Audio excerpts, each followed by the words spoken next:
ইমাম হাফেজ মাওলানা আব্দুল রাজ্জাক, হাফেজ মাওলানা আল্লাহুম্মা ইন্নাকা আফুউন তুহিব্বুল কারীম ফাআফু। আমাদের এই পড়তে চালু করা দরকার। আরেকটি দরকার হলো উন্নয়ন তো হবেই এবং আমাদের অনেক পরিবর্তন হয়ে যাবে।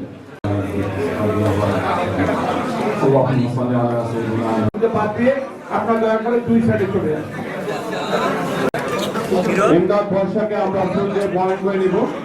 সমাজের নেতৃবৃন্দ তৌহিদ হোসেন টানা 6 বারে মহোদয়কে ফুল দিয়ে বরণ করে নেবেন। নবনির্বাচিত পরিচালক বাংলাদেশ বিমান বাহিনীর প্রশিক্ষণ বিমান বিধ্বস্ত প্রাণ মাহমুদ, তাকে ক্রেস্ট প্রদান করছেন পাঠ্য অতিথিবৃন্দ।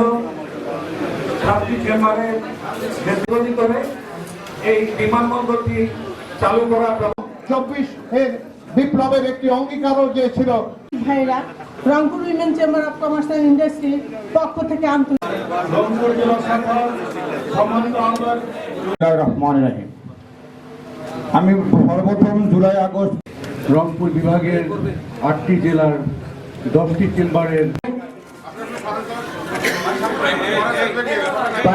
জনগণ যদি আমাদেরকে ভোট দিয়ে নির্বাচিত করে, সেই কাজগুলো নির্বাচনের আগে আমরা সম্পন্ন করছি, পরিকল্পনার কাজ সম্পন্ন করতে চাই, যাতে প্রথম দিন থেকে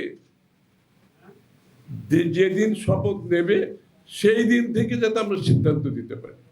কোনো অপেক্ষা নেই, এখানে অপেক্ষা করার কোনো সময় নাই, মানুষের ধৈর্য নাই। যেটা বলেছি এটা অনুধাবন করে আমরা প্রতিটি ক্ষেত্রে, বিশেষ করে বাংলাদেশের অর্থনীতির ক্ষেত্রে, অর্থনীতি রাজনীতি হাতে হাত মিলিয়ে চলতে হয় এবং রাজনীতি একা চলতে পারে না। আমরা রাজনীতিতে যখন গণতন্ত্রের কথা বলি, অর্থনীতিতে যদি গণতন্ত্রের না হয় তাহলে রাজনীতি চলতে পারবে না। এটা হচ্ছে বিএনপির নতুন ভাবনা। রাজনীতিতে গণতন্ত্রায়ন করার সাথে সাথে অর্থনীতিকে গণতন্ত্রায়ন করতে হবে। অর্থাৎ বাংলাদেশের প্রতিটি মানুষ বাংলাদেশের অর্থনৈতিক কর্মকাণ্ডে অংশগ্রহণ করার পূর্ণাঙ্গ সমান অধিকার থাকতে হবে। কোনো গোষ্ঠী সৃষ্টি করা যাবে না, কোনো বিশেষ সুবিধা দিয়ে পৃষ্ঠপোষকতার মাধ্যমে কোনো অর্থনীতি আগামী দিনে পরিচালিত হবে না বিএনপির পক্ষ থেকে। যে রংপুরের মানুষকে যেটা দুলু বলল, কেন গাজীপুর যেতে হচ্ছে, কেন অন্য অন্য জায়গায় যেতে হচ্ছে, এই মাইগ্রেশনটা কেন? কারণ রংপুরে কোনো সুযোগ অপরচুনিটি নাই বলে মাইগ্রেশনটা হচ্ছে। তাহলে রংপুরের মানুষকে যদি রংপুরে রাখতে হয়, আমাদের কোন কাজগুলো করতে হবে, আমাকে প্রায়োরিটিগুলো সেট করতে হবে। একটা হচ্ছে যে রংপুরের হস্তশিল্পর কথা, যে শাড়ির কথা বলেছেন আপনারা, যেটা আমাদের ডক্টর গাইবান্ধার প্রেসিডেন্ট সাহেব বলেছেন যে মণিপুরের শাড়ি না, এটা আরেকজন আমাদের সকালে আলোচনায় আসছিল। তারপরে এইখানে বিভিন্ন হস্তশিল্পের কাজ ইতিমধ্যে চলছে, একদম যে চলছে না তা তো না, কিছু কিছু চলছে। এবং কামার কুমার যারা আছে তারাও তাদের প্রোডাক্ট বানাচ্ছে।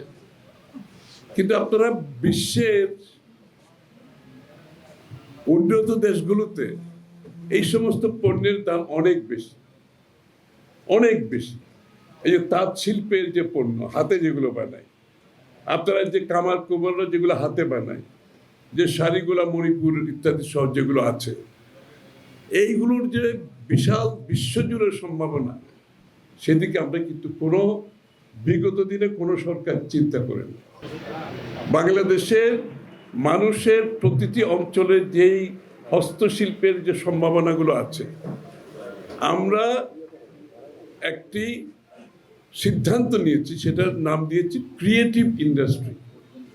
এটা অনেক দেশ, উন্নত দেশে আছে।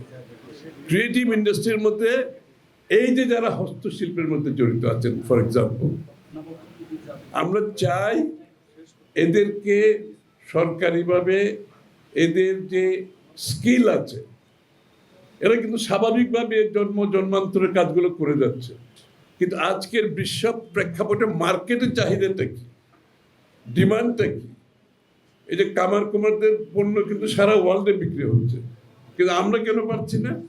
কারণ আমরা এগুলোকে সেই বিশ্ব স্ট্যান্ডার্ডে নিয়ে যাওয়ার জন্য যে সাপোর্ট দেওয়ার দরকার ছিল সরকারের পক্ষ থেকে, টেকনিক্যাল সাপোর্ট, স্কিল ডেভেলপমেন্ট, এদের ডিজাইন করা, এদেরকে ব্র্যান্ডিং করা, এটাকে মার্কেটিং করা, সেটা আমরা করতে পারি না বিগত দিনে।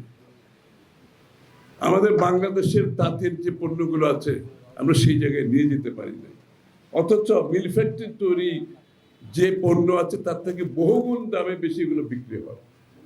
আর এগুলো বিক্রি হওয়ার জন্য এখন কিন্তু দোকানে বাজারে যেতে হবে না। ওই থাইল্যান্ডে আছে concept one village one product, যে আপনার এলাকায় আপনি এই পণ্যগুলো তৈরি করবেন, অনলাইনে আপনি বিক্রি করে দেবেন অ্যামাজনের মাধ্যমে। অ্যামাজন তো নিশ্চয়ই আপনারা এখন সবাই চেনার কথা, সবাই কিন্তু অনলাইনে এখন পণ্য কিনে আরম্ভ করেছে সবাই। এই যে গ্রাম থেকে সরাসরি আপনি এক্সপোর্ট হবে এগুলো, এই যে এই সাপোর্টগুলো আমরা আগামী দিনে সিদ্ধান্ত নিয়েছি যাতে মাইগ্রেশন না হয়, যাতে মহিলারা পুরুষ তার যার এলাকায় থেকে এই কাজগুলো করতে পারে।